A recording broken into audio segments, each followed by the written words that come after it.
कल ही हमने बात किया था कि भले ही यहाँ पर स्ट्रेट ऑफ हॉर्मुज जो है वो इंडिया के लिए खुल गया है, लेकिन पूरी तरीके से वो अभी भी नहीं खुला है। लेकिन असली प्रॉब्लम तब स्टार्ट होगा जब रसिया खेल करना शुरू करेगा। और देखिए अभी यहाँ पे रसिया ने खेल शुरू कर दिया है। रसिया ने एक्सपोर्ट्स को बैन कर दिया है। यहाँ पर 1 अप्रैल से ये चीज जो है शुरू हो जाएगा और यहाँ पे कहीं ना कहीं बड़ा झटका जो है पूरे विश्व को रसिया ने दिया है, क्योंकि जो यहाँ पे क्रूड ऑयल का एक्सपोर्ट होता है वो एक्सपोर्ट को यहाँ पर रसिया ने पूरी तरीके से जो है बैन करने का फैसला किया है। और ये खबर निकल के सामने आ रही है कि ये बैन जो है लंबे समय तक चलेगा। लगभग बताया जा रहा है यहाँ पर 31 जुलाई तक ये बैन जो है रहने वाला है। ऐसे में आखिरकार क्या ये सवाल उठता है कि यहाँ पर क्या इंडिया को इससे प्रॉब्लम होगा, और विश्व के अंदर में अगर ये फैसला यहाँ पर रसिया ऐसे समय पे लेता है जहां पे ईरान जो है बहुत ही बुरी तरीके से कब्जा करके बैठा हुआ है स्ट्रेट ऑफ हॉर्मुज पे, जहां से निर्यात आयात पूरी तरीके से बंद है।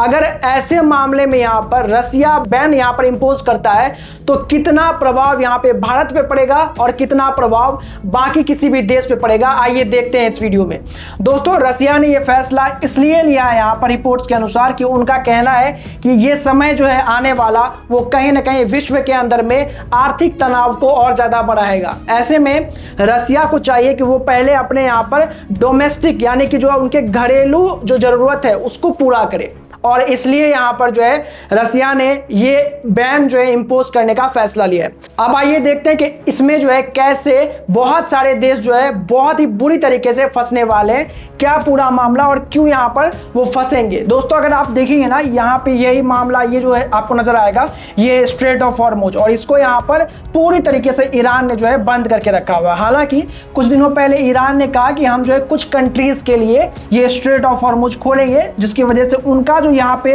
ये शिप होगा वो इधर से इधर आराम से पार होके अपने अपने देशों तक जा सकता है, तो हमारा भी यहाँ पर भारत तक पहुंच सकता है। लेकिन देखिए यहाँ पर क्या खेल हुआ कि जब यहाँ पर ईरान ने ये बात कहा उसके कुछ दिनों बाद ही यहाँ से जब जहाज निकल रहे थे तो ईरान की तरफ से हमला चल रहा था, क्योंकि इनको अभी तक क्लियर नहीं हो पाता है कि भाई जो ये शिप यहाँ से पार हो रहा है वो क्या उनके फ्रेंडली कंट्री का है या फिर नहीं है। अच्छे तरीके से यहाँ पर उनके पास जो है जानकारी नहीं है, क्योंकि हम सभी जानते हैं कि यहाँ पर ईरान का जो अंदर का स्थिति है वो बहुत ज्यादा अभी यहाँ पर डमाडोल वाला है। मतलब ये किस पे विश्वास करे किस पे विश्वास नहीं करे ये अभी ये डिसाइड नहीं कर पा रहे, और ये कहीं ना कहीं ईरान के अंदर जो स्थिति है इसको समझा जा सकता है। जैसे कि देखिए यहाँ पर ये पाकिस्तान जो भिखारिस्तान है, यहाँ पर इसने क्या किया कि अपने यहाँ पर जो है जहाज को स्ट्रेट ऑफ हॉर्मुज से निकलवा लिया, जो कि यहाँ पर ईरान ने खुद मंजूरी दी थी। और इस पाकिस्तान ने क्या किया, ट्रंप को यहाँ पर जो है वो पूरा जहाज भेज दिया। अब पाकिस्तान के लोगों को पता नहीं समझ आता कि नहीं समझ आता,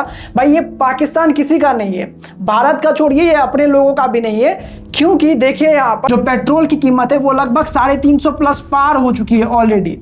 और ऐसे में यहाँ पर जहाँ पे कहीं ना कहीं पाकिस्तान को चाहिए कि वहाँ पे क्रूड ऑयल आए, वहाँ पे तेल जो है वो ज़्यादा से ज़्यादा यहाँ पर मात्रा अवेलेबल है, जिससे ये 300 प्लस का जो यहाँ पर प्राइस रेंज को छू दिया है भाई उसको कम किया जाए यहाँ पर। लेकिन ये सब तो छोड़िए, यहाँ पर पाकिस्तान जो है वो ट्रंप को बेच रहा है। अब ये खबर जब ईरान को लगी तो ईरान इस बात से बहुत ज़्यादा गुस्सा आ गया, और कहीं ना कहीं फिर से यहाँ पर उसने बोला कि भाई हम जो यहाँ पर ये दोस्तों को छोड़े थे, फिर अब उनको यहाँ पर जो अच्छे खासे परमिशन लेने पड़ेंगे जब वो यहाँ से पार करेंगे, तो समझ सकते हैं इसलिए यहाँ पर ईरान थोड़ा सा चीज़ों को टाइट कर रहा था। अब ऐसे में हम सभी जान रहे थे यहाँ पर कि इंडिया ने अपना एक दूसरा जुगाड़ ढूंढ लिया था, वो फिर से यहाँ पर रसिया से तेल को जो है इंपोर्ट करना शुरू कर दिया था, जहाँ पे आपको बता दें यहाँ पे कि 35 से 40% यहाँ पर जो है तेल निर्यात करना शुरू कर चुका था भारत रसिया से। ऐसे में कैसे यहाँ पर भारत को क्या झटका लगा भी है इससे या फिर नहीं लगा है, और किन किन देशों को यहाँ पर झटका लग सकता है अगर ये रसिया ने जो यहाँ पर बैन इंपोज किया है ऑयल के एक्सपोर्ट पे, उसे किसको झटका लगेगा, आइए वो समझते हैं। दोस्तों, ये वाला मामला जो है वो कहीं ना कहीं आने वाले समय के लिए बहुत ज़्यादा इंपॉर्टेंट रहेगा, क्योंकि जो ये वॉर चल रहा है ईरान, इजराइल और यूएस के बीच में, जहाँ पर कोई भी हार मानने को तैयार नहीं है, अगर ऐसे में यहाँ पर रसिया भी अपने ऑयल के एक्सपोर्ट को रोकता है तो बड़ा प्रभाव पड़ेगा। देखिए कैसे यहाँ पे चीन जो है अभी रसिया से 48% के करीब यहाँ पर जो है क्रूड ऑयल खरीदता है। 37% यहाँ पर, जैसा कि मैंने आपको बताया था कि भारत भी यहाँ पर जो है खरीदना चालू कर दिया है। और अब आपको ये भी बता दें कि मार्च में जो है भारत ने अन्य जगह से भी यहाँ पर तेल लेना शुरू किया है। जैसे कि यहाँ पर कजाकिस्तान वगैरह से भी बात चल रही है, युगांडा वगैरह से बात चल रही है, लेकिन अभी भी यहाँ पर जो है भारत वो डिपेंड करता है, तुर्की डिपेंड करता है, ब्राजील डिपेंड करता है, यूरोप के कुछ कंट्रीज जो है यहाँ पर वो भी यहाँ पर डिपेंड करता है। उसके साथ ही साथ यहाँ पर पाकिस्तान भी जो है वो रसिया पे डिपेंड करता है। हालांकि अगर बात करें पाकिस्तान की, तो भाई पाकिस्तान के पास जो है इतनी एबिलिटी ही नहीं है, या फिर आप कह लीजिए कि उनके पास जो है उतनी आधुनिकता नहीं है कि वो यहाँ पर जो भी तेल को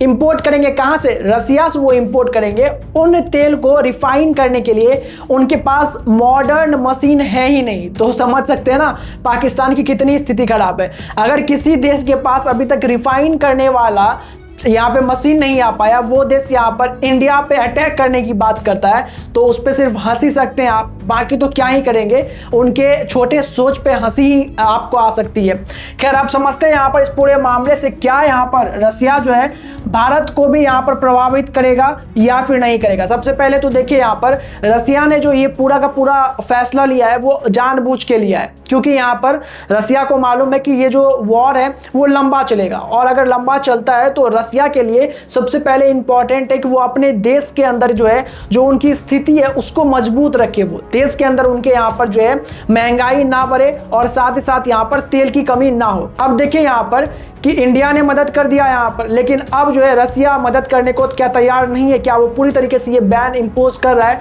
या फिर नहीं, वो समझते हैं। देखिए रसिया सबसे पहले ये जुगाड़ करना चाहता है कि भाई जो भी एक्स्ट्रा तेल वो बहुत सारे देशों को छोड़ रहा है उसको यहाँ पर जो है रोकना पड़ेगा। एक तो यूक्रेन ने उनके 40% जो वो एक्सपोर्ट करते थे जिन जिन जगहों से, उसको बर्बाद कर दिया है, तो वैसे भी वहां से अब इंपोर्ट करना किसी दूसरे कंट्री के लिए वैसे भी प्रॉब्लम होने वाला। अब ऐसे में रसिया ने यह फैसला किया है कि वो यहाँ पर बैन इंपोज करेंगे एक्सपोर्ट पे तेल का, तो ये कहीं ना कहीं उनके हिसाब से ठीक है, क्योंकि वो अपने घरेलू मामले को स्ट्रांग करना चाहते हैं। लेकिन इससे क्या यहाँ पर भारत पे प्रभाव पड़ेगा या फिर नहीं पड़ेगा? अब आपके दिमाग में ये सवाल उठ रहा होगा कि भाई यहाँ पर जो हमारे देश में बहुत सारे जहाज यहाँ पर रसिया से आ रहे हैं तेल के बड़े बड़े, क्या वो बंद होंगे? क्या ये जो क्रूड ऑयल है इतना सारा जो हमको बहुत ज़्यादा चाहिए भाई, क्योंकि इंडिया के अंदर तेल की इतनी खपत होती है कि आप यहाँ पर उसका अनुमान भी नहीं लगा सकते, बहुत ज़्यादा खपत होती है इंडिया के अंदर में। इसलिए इंडिया को चाहिए कि वो लगातार कहीं ना कहीं से तेल का जुगाड़ करते रहे। ऐसे में यहाँ पर जो ये बैन लगाया गया है वो बताया जा रहा है कि 31 जुलाई 2026 तक यहाँ पर जो है लगाया गया। हालांकि